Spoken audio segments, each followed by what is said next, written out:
16-year-old is now charged with murdering 5 people as well as cutting off the thumb of one of the victims in a mass shooting in East St. Louis. All 5 of those killed from the same family. Me and his mom. You were on the hit list? Yeah. Were you next? I don't know.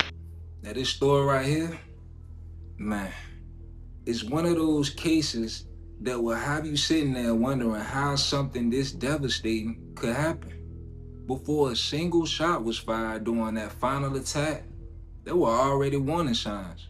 A mother reported that her handgun had disappeared from a lockbox inside her home. She believed her teenage daughter had taken it and reported it stolen. Around the same time, disturbing Instagram messages discussing violence towards the family were already discovered and brought to law enforcement attention. There was a list on Instagram that her and the boyfriend made. So we were aware, we just didn't know when. Those reports would later become one of the biggest unanswered questions in this entire case because violence still happened days later. Then another family member suddenly stopped answering her phone, calls went straight to voicemail, text messages went unanswered, and at first, relatives figured maybe she was busy. Maybe her phone died, maybe she'd show up in a day or two. But she never did. By the end of one horrific week, 5 family members of a single family were dead. 2 others were fighting for their lives, and 2 teenagers were sitting in police custody facing some of the most serious allegations imaginable. Court records accuse a 16-year-old boy and a 15-year-old girl who was related to the victims of planning these attacks in advance. Both deny the allegations, and they're both presumed innocent until proven guilty in court. Let's break down exactly what happened, fam. Welcome back to NotADrillTV. If you're already part of the circle, welcome back, fam. If you're new around here, hit the subscribe button because we're on the road to 10K. And we cover the stories everybody's talking about while sticking to the facts. Never lost, I learned. Even if you double cross, I learned. East St. Louis sits across the Mississippi River from St. Louis, Missouri. Like a lot of communities, families were deeply connected. Grandparents, parents, cousins, brothers, sisters, everybody knows everybody. The May and Thompson families were exactly that kind of family. At the center was 74-year-old Patricia May, known simply as Granny by the people who loved her. Her daughter, 49-year-old Sheree May, had built a reputation for helping people. Relatives say if somebody needed advice or ride or just somebody to listen, Sheree was the person they called. Sheree's son, Devon May, was also close to the family.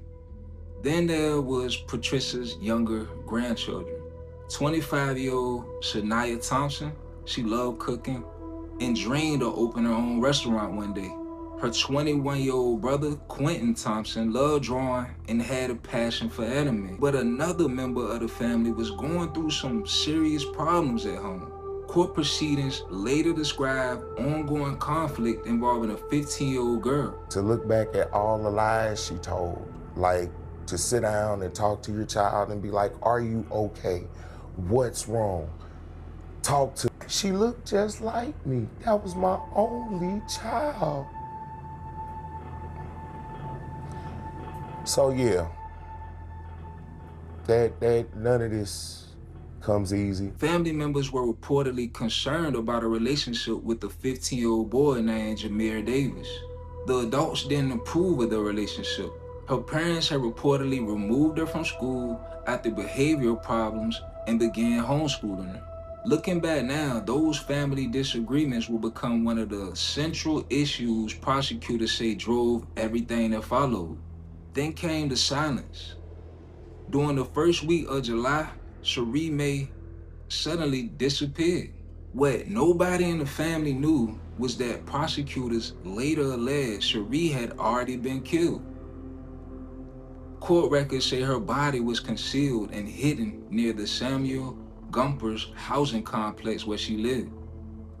For several days, the people who loved her kept calling the phone that would never be answered again. While they searched for answers, investigators now believe the violence was far from over. Instead of ending with one victim, prosecutors say the attacks were only beginning. Prosecutors say the first murder was between July 5th and July 7th here at Samuel Gompers' homes. Sheree May was the first killed, found in a storage tote behind a dumpster. And when Sheree's family finally decided to go looking for her themselves, they unknowingly walked straight into what prosecutors later described as another deadly ambush. Relatives started asking each other the same question: has anybody heard from Sheree? When nobody had an answer, they decided to stop waiting and go check for themselves. Sheree's son and mother then came to find out why they weren't hearing from her. That's when Devon May reportedly walked in, surprised the teen lovers, and was shot and killed. Prosecutors say the 15-year-old girl then went to get Grandma, Patricia May, who was waiting in a car outside and was lured inside so that Jamier Davis could jump out of a closet and shoot her. Exactly what happened in those first few moments has not been described publicly in full detail. Court proceedings allege that Devon was shot during the encounter. Devon died at the scene. He wasn't showing up looking for trouble. He was trying to find his mom. Instead, prosecutors say he became the second victim. Outside the apartment sat another family member, 74-year-old Patricia May. She had spent decades holding generations together, and now she was waiting outside expecting her grandson to come out with some answers. Instead, she was persuaded to come inside the apartment. By this point, 3 family members of the same family were dead. Yet, the rest of the family still had no idea just how much had already happened. Loved his daughter. He loved me, but you couldn't say anything about him to his daughter, about his daughter. She said he loved being a father and was a hard worker. Know that he was a great father, a great person, a great man overall, and he did what he could with what he had. The oldest victim, Patricia May, was 74 years old. Everybody knew my granny, like literally. My granny's someone so loved. She's so loved, and it just hurts to see that she was gone like this. Life in East St. Louis continued almost like any other weekend. Neighbors went on about their day, people drove past. Most had no idea investigators would soon be connecting multiple crime scenes across the city. Davis admitted cutting off Grandma's thumb and using it to access her iPhone to steal money. Then Sunday arrived. Across town, another family situation was unfolding.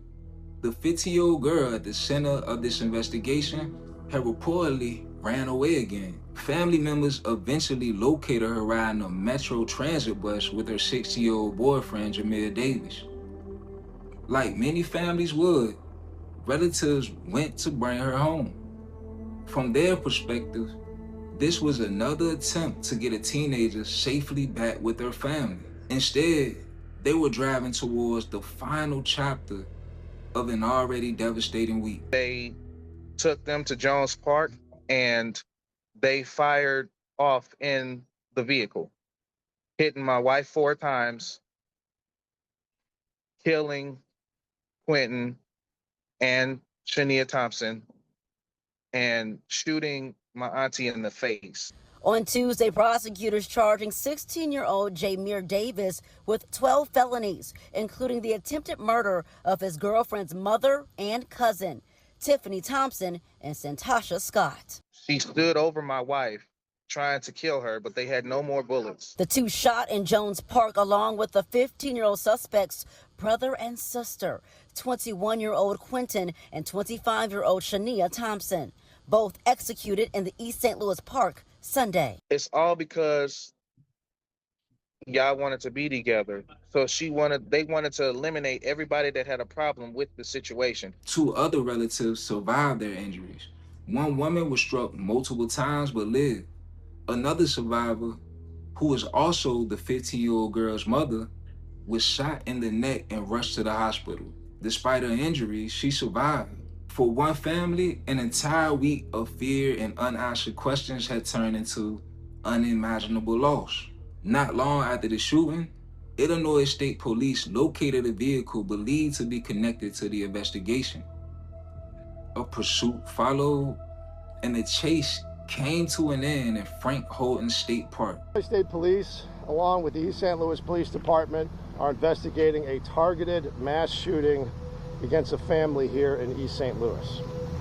Preliminary investigation indicates that two 16-year-old suspects were taken into custody on Sunday, July 12th, today, 2026, after Illinois State Police officers successfully executed a precision immobilization technique maneuver on the vehicle and took into custody one of the suspected, the individuals suspected in this horrible, horrible crime, and that suspect, one of the suspects was driving that vehicle. At least 7 members of the targeted family were shot at multiple locations in the East St. Louis area. And as of right now, 5 victims have been confirmed deceased. One of these was at 39th and Summit, 3 at the Gompers public housing project, 1 here at Jones Park, which is right here behind us. 2 individuals at Jones Park were also shot. They have, at least as of now, they have survived.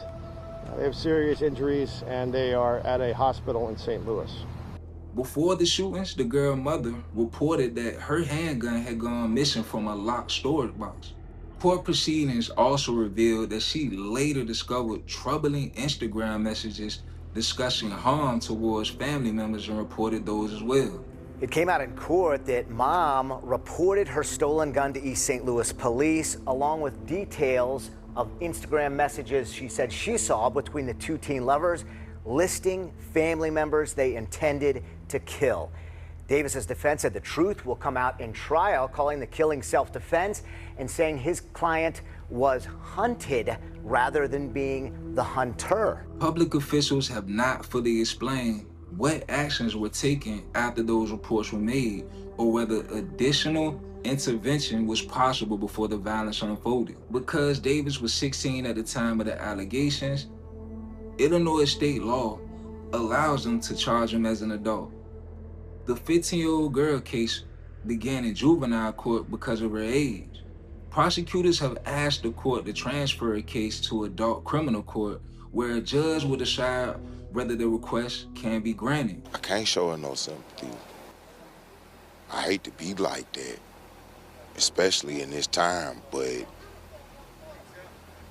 it is what it is. As the case continues through the courts, more facts may emerge, and we'll continue to follow these developments and bring you verified updates as they become public. If you made it this far, let me know your thoughts respectfully in the comments. What do you think communities, families, and public agencies can learn from the warning signs discussed in this case? And if you appreciate fact-based coverage that focuses on verified information instead of rumors, make sure you subscribe and turn on notifications so you don't miss future updates.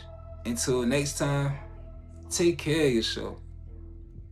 Check in on the people you love, and remember, you never really know what someone else is going through. As always, this is NotADrillTV, and again, this your boy Big Millie, and I'll catch y'all on the next one. If not, then it's all up. It's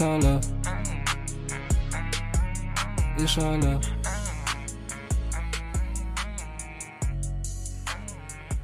If not, then it's all up.